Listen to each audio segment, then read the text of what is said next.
Mateus 25, de 14 a 30.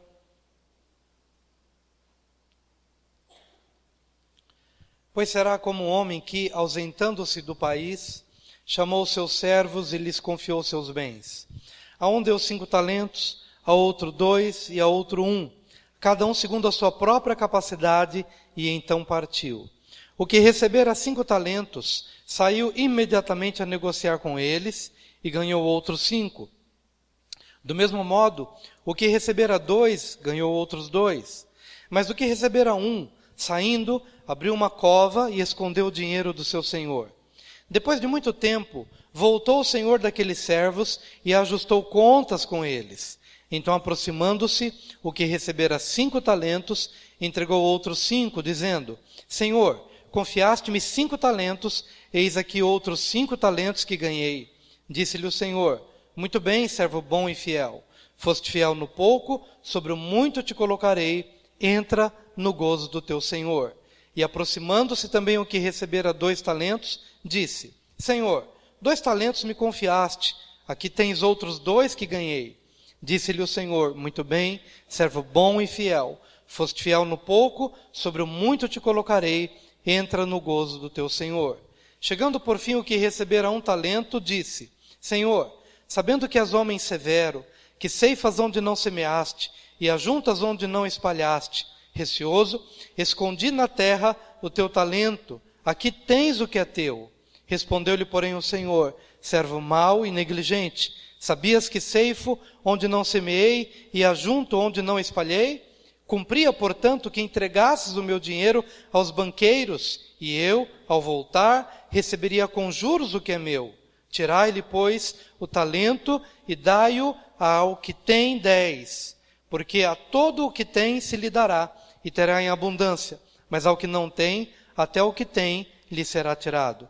E o servo inútil, lançai-o para fora, nas trevas, ali haverá choro e ranger de dentes. Amém.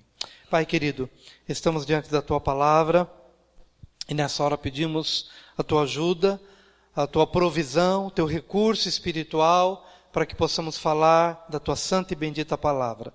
Reconhecemos a nossa incapacidade e a nossa total dependência de Ti. Manifesta a Tua glória, fala ao nosso coração e transforma-nos para a glória do Teu nome. É o que Te pedimos em nome de Jesus. Amém. Amém. Queridos, nesta manhã eu gostaria de falar sobre recursos para a vida. Vamos repetir essa frase? Recursos para a vida. Porque eu creio que é exatamente disso que essa passagem está falando. De uma provisão que nos foi entregue para que possamos viver com qualidade e que essa nossa vida possa glorificar a Deus e cumprir o propósito para o qual nós viemos a existir. Pensamos em recursos para a vida, porque quando a gente fala de talento, o talento não é aqui entendido como nós entendemos talento no dia a dia. Talento a gente chama de, puxa, que pessoa talentosa, como ele é talentoso, ator, cantor, como ele desenvolve com talento tal coisa. Talento era uma moeda, talento era um recurso financeiro. Na verdade, um talento era equivalente a 6.000 denários. O denário era o pagamento de um dia de trabalho do trabalhador. Então, se um talento equivale a 6.000 denários, então um talento era equivalente a 6.000 dias de trabalho. Se você fizer a conta desses 6.000 dias de trabalho, um talento era recurso para mais ou menos 16 anos de vida. Então, um talento era equivalente a um recurso, a uma provisão para um período de 16 anos. Se você multiplicar esses 16 por 5, porque um havia recebido 5 talentos. Então, uma única pessoa havia recebido recurso para 80 anos de vida. 5 talentos era equivalente a 80 anos de vida. Era um recurso para uma vida. Se você pega o Salmo, escrito por Moisés, quando ele fala que o tempo de duração da nossa vida é de 70 a 80 anos, o que passar disso é canseira e enfado. Então a gente fazendo a ligação entende que o Senhor aqui está dizendo o seguinte: escuta, eu lhe dei recurso para uma vida.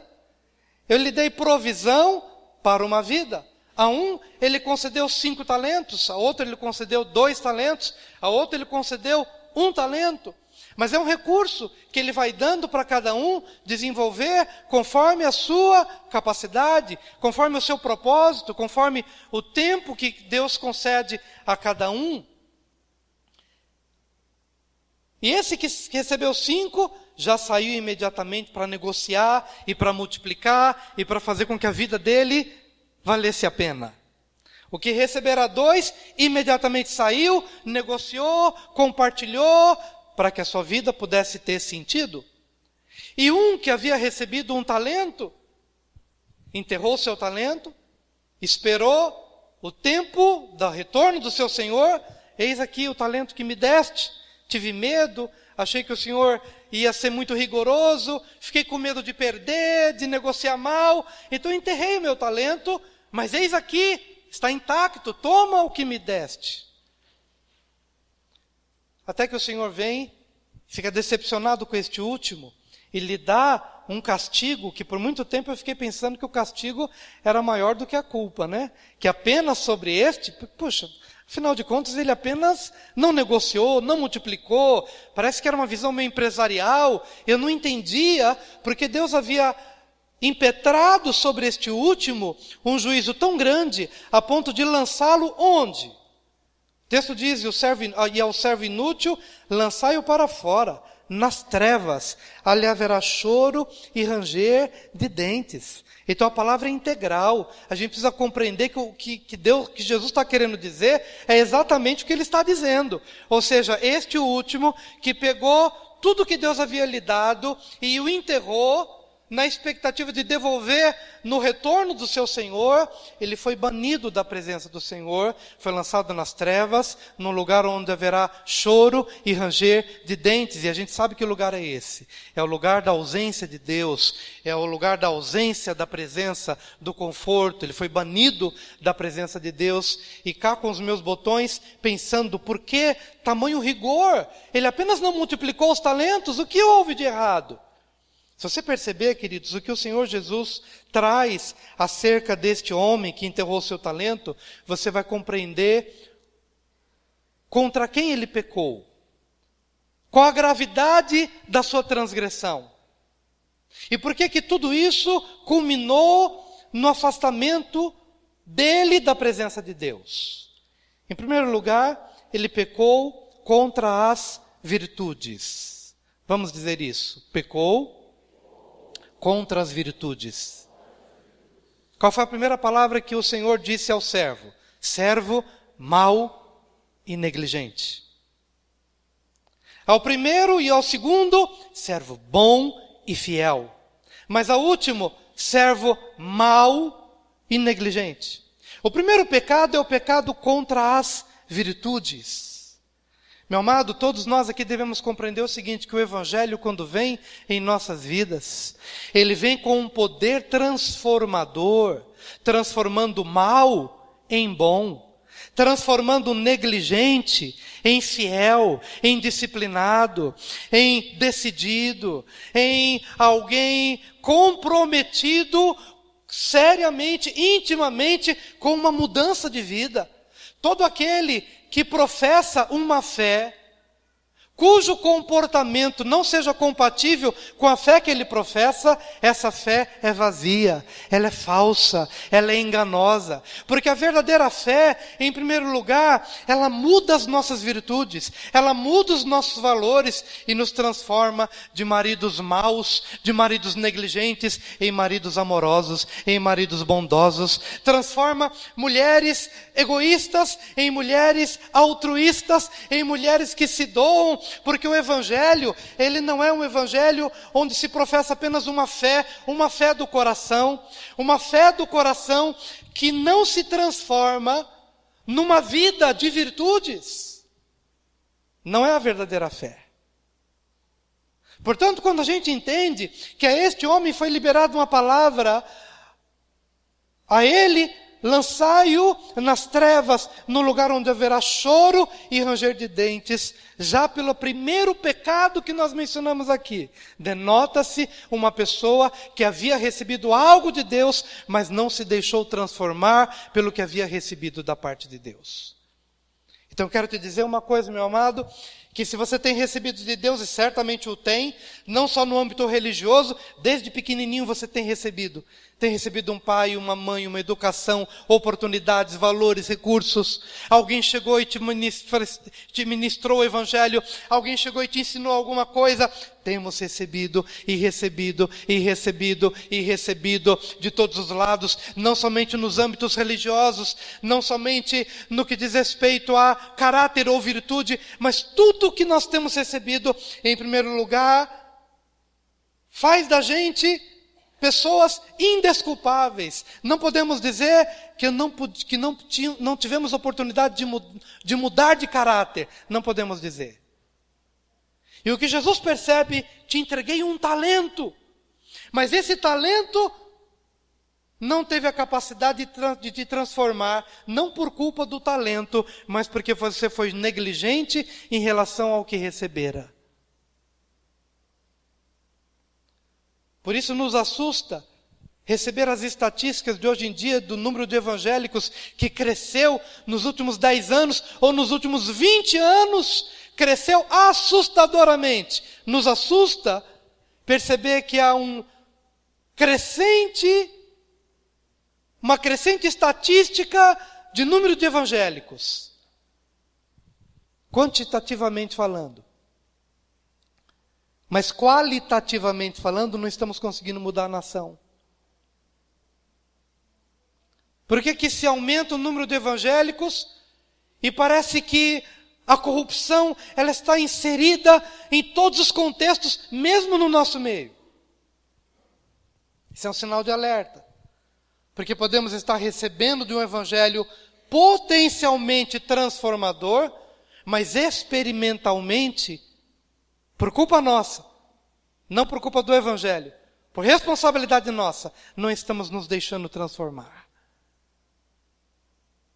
Continuamos maus, continuamos negligentes, somos negligentes como maridos, negligentes como esposa, negligentes como filhos, como cristão, como cidadão, maus talvez na essência, guardando coisa contra os outros. Sentimos inveja e não nos incomodamos com isso. Sentimos ciúmes e não enfiamos a cabeça entre os joelhos para pedir a Deus, Deus, arranca de mim essa falha de caráter. Mentimos e não coramos de vergonha.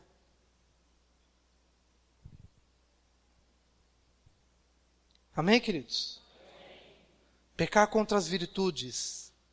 Tudo que Deus lhe deu foi para fazer você, em primeiro lugar, um homem virtuoso e uma mulher virtuosa. Em segundo lugar, ele pecou contra a revelação. Revelação de Deus. Pecou contra a revelação do seu Senhor. Por que ele havia enterrado o seu talento? Porque a visão que ele tinha do seu Senhor era errada. E ele não trabalhou para que a sua visão acerca do seu Senhor ou acerca do seu Deus pudesse mudar. A visão que ele tinha de Deus era de um Deus que imprimia medo nele. Os outros dois viam o seu Senhor como um Senhor de amor. E por isso a relação que eles tinham com o Senhor era uma relação de amor. Por isso, sem medo, eles partiram imediatamente e começaram a multiplicar seus talentos e trabalharam com as pessoas, porque eles estavam motivados pelo amor. Mas o último não desenvolveu, porque a relação que ele tinha com o seu Senhor era de medo. A Bíblia diz exatamente isso. Eu tive medo. Eu fiquei sabendo que o Senhor é um Senhor que colhe de onde não plantou, que o Senhor é severo, então eu tive medo. Ou seja, o que estava na base da relação daquele homem em relação ao seu Senhor era o medo. E quem está baseado no medo nunca conheceu a Deus. Os templos estão cheios de gente. Uma grande parte das pessoas que estão nos templos, talvez nesta manhã, é com medo de ir para o inferno. E não porque amam a Deus. Há muitas pessoas que estão cheios de religião. E a religião dá medo. A religião fala de regras. A religião fala de não pode isso, não pode aquilo, e não pode isso, e não pode aquilo. Regras, e tabus, e religiosidade, e mais regras em cima. E ai de você se você não cumprir todas as regras. Você tem medo. Estamos contaminados pelo medo. E o medo paralisa. Você já viu uma pessoa que está com pânico, ela não consegue pular o muro? Tem uns que têm adrenalina e aí consegue força para pular o muro, fugir do cachorro, fugir do leão, a adrenalina vai. Outros, por causa do medo, eles paralisam, eles não conseguem fazer nada, absolutamente são prisioneiros do medo. Esse homem enterrou tudo aquilo que ele havia recebido da parte de Deus, porque a sua força motora não era o amor. Ele não estava contaminado, no bom sentido, pelo amor a Deus, mas ele estava neutralizado, ele estava paralisado pelo medo, e pelo medo de viver, pelo medo de se arriscar, pelo medo de sair da sua casa, cavou uma cova, um lugar, e enterrou aquilo que ele tinha. Aí você começa a entender que essa pessoa precisava crescer no conhecimento de Deus, como o profeta disse. Conheçamos e prossigamos, conheçamos ao Senhor e prossigamos em conhecê-lo. Esse homem pecou contra a revelação. Eu quero te perguntar, quem é Deus para você? Quando você ora porque você está com medo? Quando você vem à igreja, ou quando você faz alguma coisa, você tem medo do juízo? Ou você lançou fora a capa do medo para se entregar numa relação pura, verdadeira e genuína com esse Deus libertador? Esse é o convite para você nessa manhã. Será que você pode dizer para o seu vizinho: vamos juntos conhecer o nosso Deus? Vamos juntos conhecer o nosso Deus.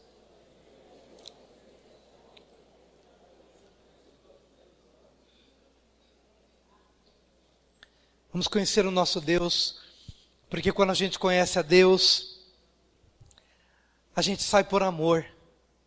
A gente vai viver a nossa vida por amor. A gente vai renunciar ao que precisa por amor. E não por medo. Medo não estará mais na base da nossa vida. A terceira causa contra o que esse homem pecou, ele pecou contra os relacionamentos. Diga, pecado contra os relacionamentos. É interessante que o primeiro, quando havia recebido os 5 talentos, imediatamente saiu a negociar com os outros. O segundo, quando recebeu seus 2 talentos, saiu imediatamente a negociar com os outros. Ele foi se expor às outras pessoas. Entenda, meu amado, que o Evangelho sempre vai apontar em 2 direções. Há uma relação vertical, que é uma relação com Deus. Então eu preciso conhecer o Deus a quem eu sirvo. Mas a outra direção é a direção horizontal. E é por isso que todo o mandamento de Deus se resume em 2. Os 10 mandamentos, os preceitos, os estatutos, tudo isso se resume em 2 mandamentos. Amarás a Deus sobre todas as coisas e ao próximo como a ti mesmo. É a relação vertical e a relação horizontal.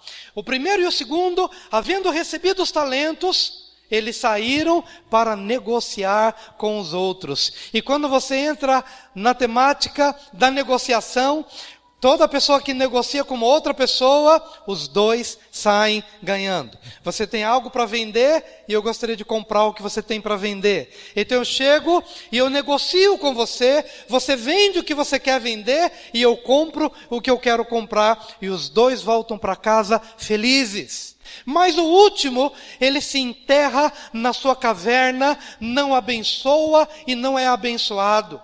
não ministra e não é ministrado, não se expõe, não conversa, não abençoa, não abre o coração para o outro, e consequentemente também, ele não recebe do que o outro tem para oferecer. Amados, estamos vivendo uma geração de internet apenas, onde a nossa relação é o seguinte: bom, que bênção, hoje nós temos a possibilidade de assistir o pastor Wilson em casa, então eu vou colocar ali o meu suquinho, o meu pãozinho com manteiga, na minha caminha, no meu cobertor, e eu vou ouvir o pastor Wilson em casa, a domicílio. E a gente fica feliz porque hoje a gente pode abençoar muitas pessoas, em muitos lugares. Mas, meu amado, você debaixo das cobertas só recebe. Você no conforto da sua casa só recebe. Esse pastor Wilson que te abençoa, que entra na tua casa para ministrar lá no teu quarto, também precisa de você. Aqui, tocando, olhando, sentindo, apalpando, presença.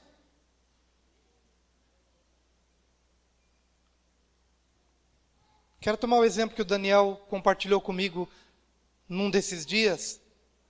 Ele estava pregando num evento, e nesse evento que ele estava pregando, estava lá um jovem que dirigiu, que ministrou o louvor, e durante a pregação ele deu um tempinho e agradeceu. Eu queria te agradecer, porque no dia em que você foi lá na minha igreja, na igreja em que eu congrego, e você ministrou o louvor, naquele dia eu fui tocado pela sua ministração, e eu desejei desenvolver um ministério semelhante ao teu.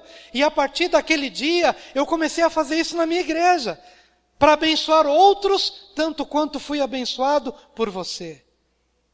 E o rapaz ficou emocionado, porque ele não sabia que a presença dele, naquele dia, tocando violão, se expondo às pessoas, ministrando a palavra, estava tocando no coração de um outro jovem, estava incendiando o coração daquele jovem, para que aquele jovem pudesse ser bênção para o outro. Mas isso é presença, é toque, é se expor ao outro. Isso só foi possível porque alguém saiu de casa e serviu, e se expôs, e negociou com os outros. E colocou à disposição do outro o talento no sentido espiritual que ele havia recebido.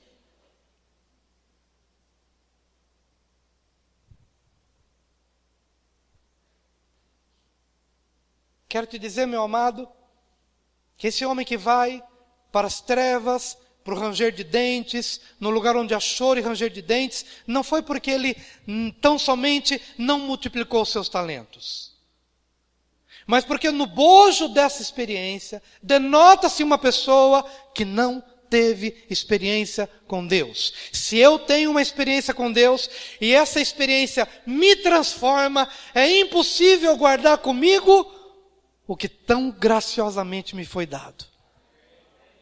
Eu desejarei amar, eu desejarei tocar, eu desejarei ministrar, eu desejarei negociar com os outros, porque isso vai fazer parte da minha vida, tanto quanto o ar que eu respiro, porque é impossível alguém, havendo sido transformado pelo poder do Evangelho, é impossível essa pessoa não consertar a ponte vertical e não consertar a ponte horizontal.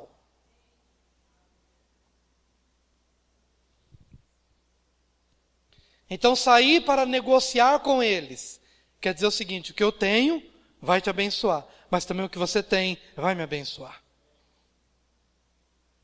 E como eu fico feliz de estar aqui com a igreja. É bom tirar férias, mas é muito melhor voltar. É muito melhor voltar. Na verdade, eu descanso mais trabalhando do que na tentativa de descansar. Quanto mais a gente tenta descansar sem as pessoas, mais a gente se cansa.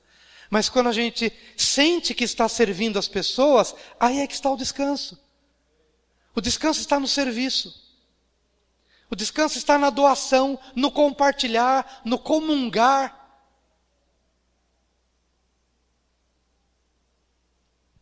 Eu não sei como é que as pessoas conseguem ser crentes de banco por tantos anos. Não consigo entender como as pessoas conseguem ser crentes de banco por tantos anos e isso não fazer falta. Tem uma coisa errada aí. Talvez não tenhamos sido transformados Primeiro, nas virtudes. Segundo, na revelação de quem é Deus. Em terceiro, talvez ainda não tenhamos sido transformados nos relacionamentos. Pastor, eu não quero ir para a igreja não, porque lá eu briguei com alguém, então eu prefiro assistir o culto da internet. Meu irmão, se você brigou com alguém, então aí é que você tem que vir mesmo. Venha negociar, venha se expor, venha aprender a pedir perdão, venha se expor à tratativa de Deus para você aprender a conviver com as pessoas.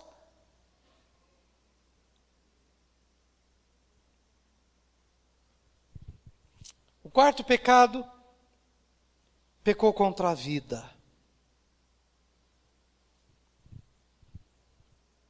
Sair, expor-se, arriscar, negociar, fracassar, levantar, ganhar, perder, faz parte da vida. Os dois primeiros não tiveram medo de negociar, não tiveram medo de sair. Sempre dou graças a Deus porque Ele nos deu a oportunidade de começar as coisas cedo. Nos convertemos cedo, namoramos cedo, noivamos cedo, casamos cedo, tivemos filhos cedo. Começamos o ministério pastoral cedo. Hoje, mais maduro, eu olho para trás e fico pensando, meu Deus, como eu fui corajoso. Com aquela tenra idade, se expor, se arriscar, não saber como fazer, como cuidar de um filho. Até pelas fotos a gente vê que era todo desengonçado para segurar os filhos. Tinha até medo. Tinha medo de segurar filho. Primeiro porque eu era muito magrinho, tinha 48 quilos só, então tinha medo de não aguentar o filho. Mas a ideia que eu tenho é o seguinte, queridos, é que Deus deu a graça da gente sair e enfrentar, olha, não sei como é que vai ser, mas Deus vai prover, e vai dar certo, e vamos que vamos, e vamos caminhar. E aí eu olho para trás e percebo, Deus, como o Senhor foi fiel. Os filhos já cresceram, um já casou, os outros dois estão a caminho, estão servindo a Deus, estão na igreja, estão amando a Deus, não porque a gente é pastor. Se em algum destes momentos a gente se detém pelo medo, a gente deixa de viver. Você tentou tirar a carta de motorista, foi reprovado, aí o medo se instaurou na sua vida, e você nunca mais pegou o volante, e pelo medo deixou de ter a experiência de dirigir. Isso é vida, queridos. Pelo medo você foi neutralizando algumas áreas na sua vida. Medo de microfone, medo de falar em público, medo de se expor. Na verdade, esse homem, que já havia pecado contra as virtudes, contra a revelação, contra os relacionamentos, ele peca contra a sua própria vida, porque esse medo paralisador o trancafia num aprisionamento, de maneira que ele já não sai mais para fazer mais coisa alguma. Ele está pecando contra a sua própria vida. Que hoje o Espírito Santo de Deus quebre essas cadeias na sua vida. Que hoje essas algemas sejam partidas. Essas prisões sejam agora escancaradas. Para que você possa agora no Senhor passar pelas experiências que você tiver de passar no Senhor. Eu não estou falando da vida mundana, não. Eu não estou falando da vida que as pessoas dizem, eu quero aproveitar a vida, mulheres e prazeres. Não é esse tipo de vida, porque isso não é vida. Mas no Senhor, se expor. Mesmo no Senhor, talvez algumas coisas não deem certo, não vão dar certo. Mas se você está no Senhor, até aquilo que não dá certo, será para o teu amadurecimento. Mas até aquilo que não dá certo no Senhor faz parte da vida.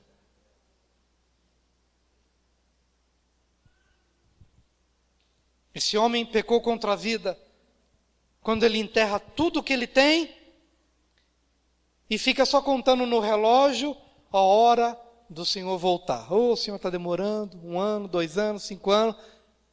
Enquanto os outros não. Os outros estavam fazendo, desenvolvendo, e estavam vivendo.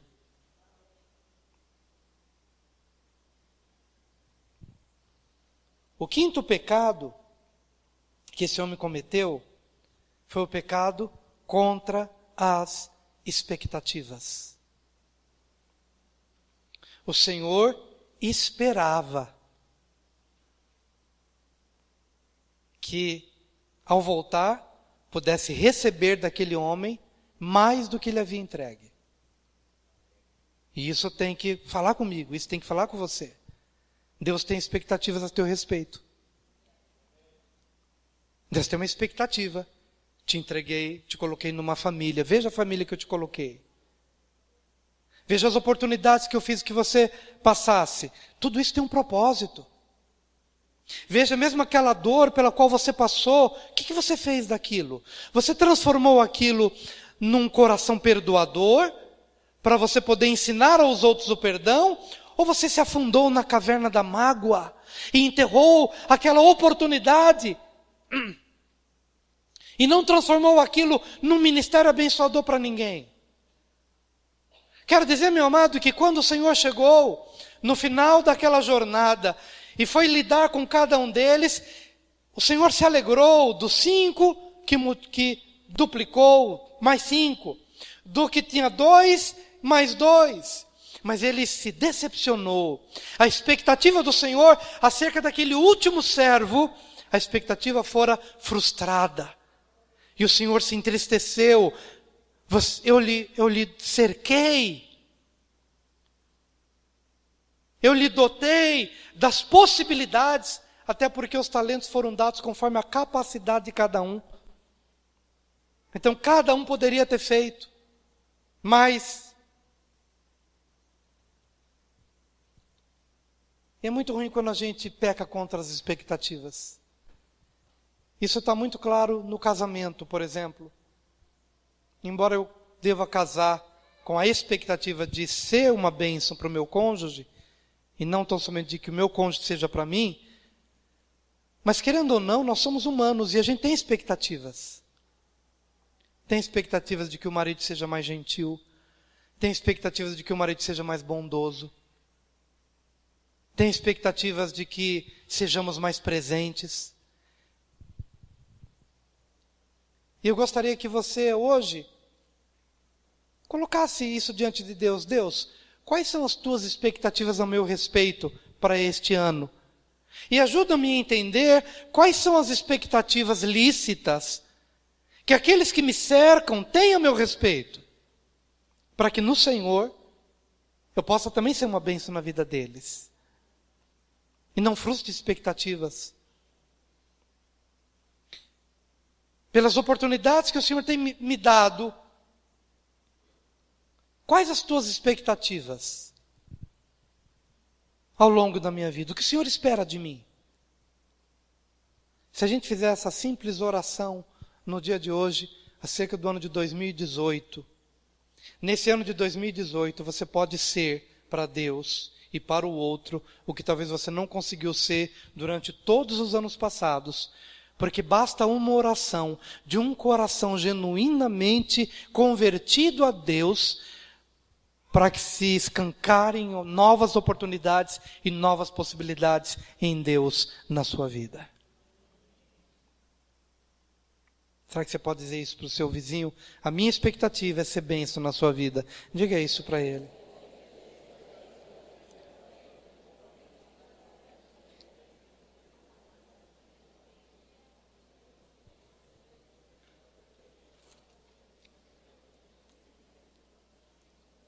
Em penúltimo lugar, este homem pecou contra a graça. Que é a graça? É um favor que você não merece. Chega um senhor e te entrega, eu te dou 5 talentos, eu te dou uma provisão para 80 anos. Eu te dou uma provisão por uma vida. Você merece? Não, mas eu te dou. O que é isso? Graça. Alguém pagou aqui pelo ar que está respirando? Não é o ar do ar-condicionado, não. É o ar do mundo mesmo, é o ar da terra. Porque por isso aí a gente pagou, né? Mas alguém pagou por alguma coisa? Alguém pagou Você pagou pela inteligência que você tem, pelo cérebro magnífico que você tem, você pagou por ele? É graça. Pela beleza que você tem, você pagou? De graça. De graça. Me olho no espelho todos os dias, oh Deus, que graça maravilhosa. Graça. Alguém pagou por isso? É graça, amados. Pela inteligência, pela capacidade de falar, pela capacidade de se relacionar, pelo conhecimento de Deus. Alguém pagou para que alguém chegasse, o Evangelho chegasse até você? É graça, graça, graça. Favor que a gente não merece, nos alcança. Tudo isso é graça. E sabe o que aconteceu com os dois primeiros? Os dois primeiros entenderam que era graça.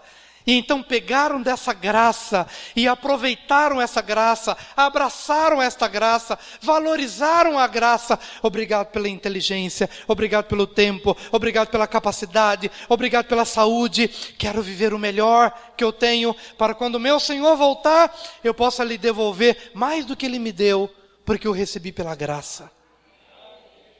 Mas o último peca contra a graça, despreza a graça.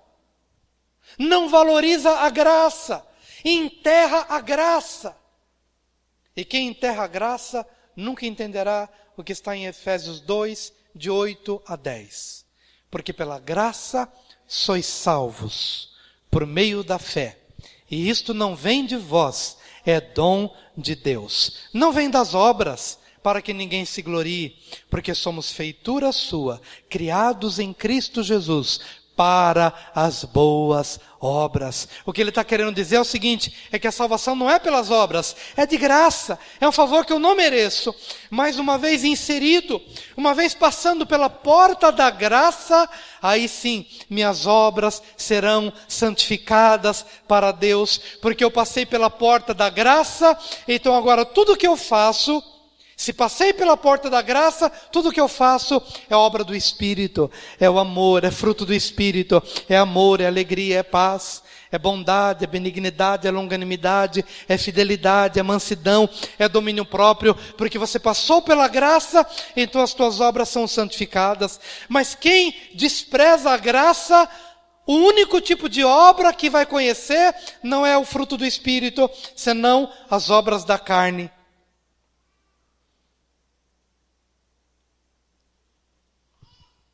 Posso ouvir um amém? Amém. Por que esse homem foi lançado para as trevas? Porque ele não passou pela graça. Não se salvou. Não permitiu que o Evangelho entrasse dentro dele para arrancar o seu mau caratismo.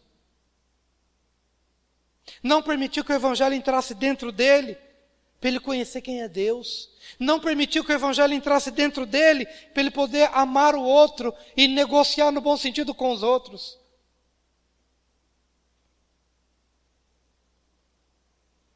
Não permitiu que o Evangelho o liberasse para a vida. Não permitiu que o Evangelho preenchesse as expectativas do seu Senhor acerca dele. E uma vez não passando pela porta da graça, ele não se salva.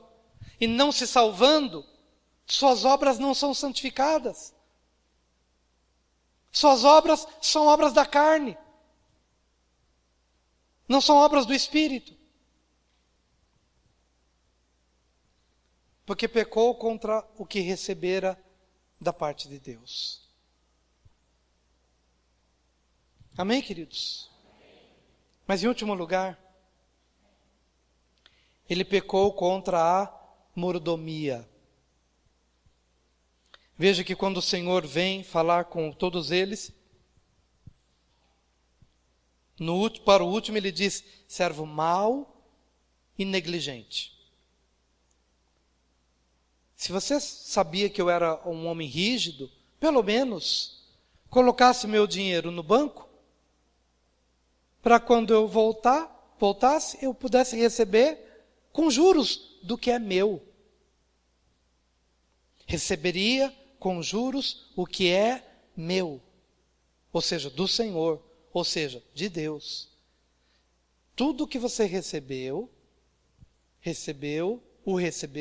na condição de mordomo, econômico, ou administrador de um bem que não lhe pertence, de algo que não é seu. Meus filhos me foram dados na condição de mordomia, eles são do Senhor. Então eu vou fazer o meu melhor para que o Senhor se agrade deles. O dinheiro que Deus me deu não é meu. A uns, Deus deu uma capacidade maior de angariar recursos financeiros. A outros, uma capacidade menor.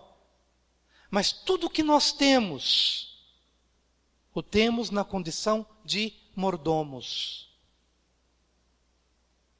Porque chegará aquele dia em que estaremos diante dele e ele nos perguntará: o que você fez com os recursos, o que você fez com os dons, o que você fez com as oportunidades, o que você fez com os talentos, não no sentido monetário, mas no sentido de habilidades, o que você fez com o que eu lhe dei, porque na verdade tudo que eu lhe dei é meu, é do Senhor.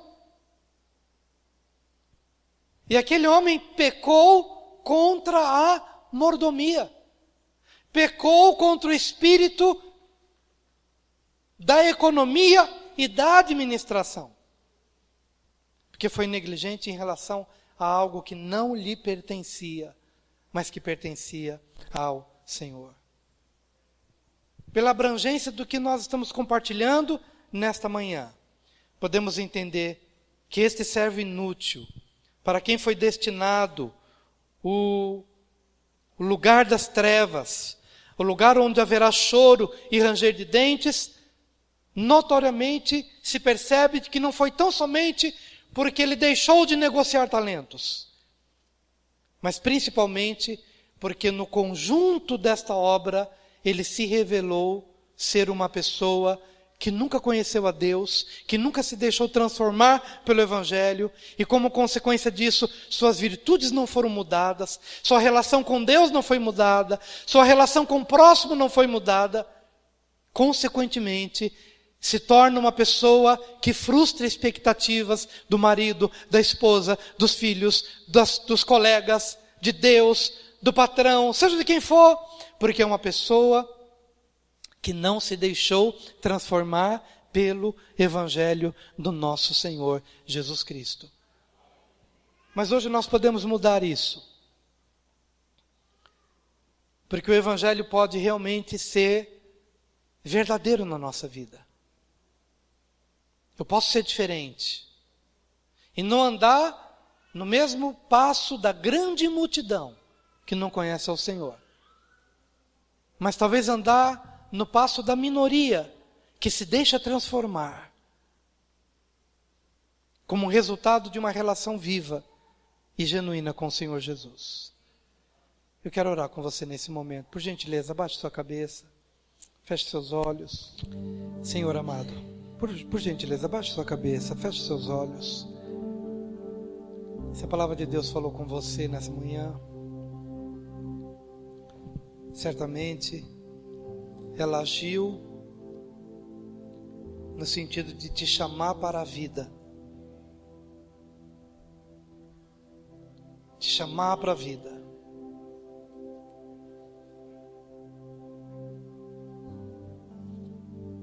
Se o medo tem paralisado a sua vida e tem te colocado numa caverna, talvez em função das experiências difíceis pelas quais você já passou, você se deixou encavernar. Hoje o Senhor te chama para fora, para você voltar à vida, voltar a se expor, ser corajoso, tomar decisões na sua vida, na direção do Senhor, entregar o seu coração totalmente nas mãos dEle e confiar que Ele é fiel para cuidar de todos os detalhes.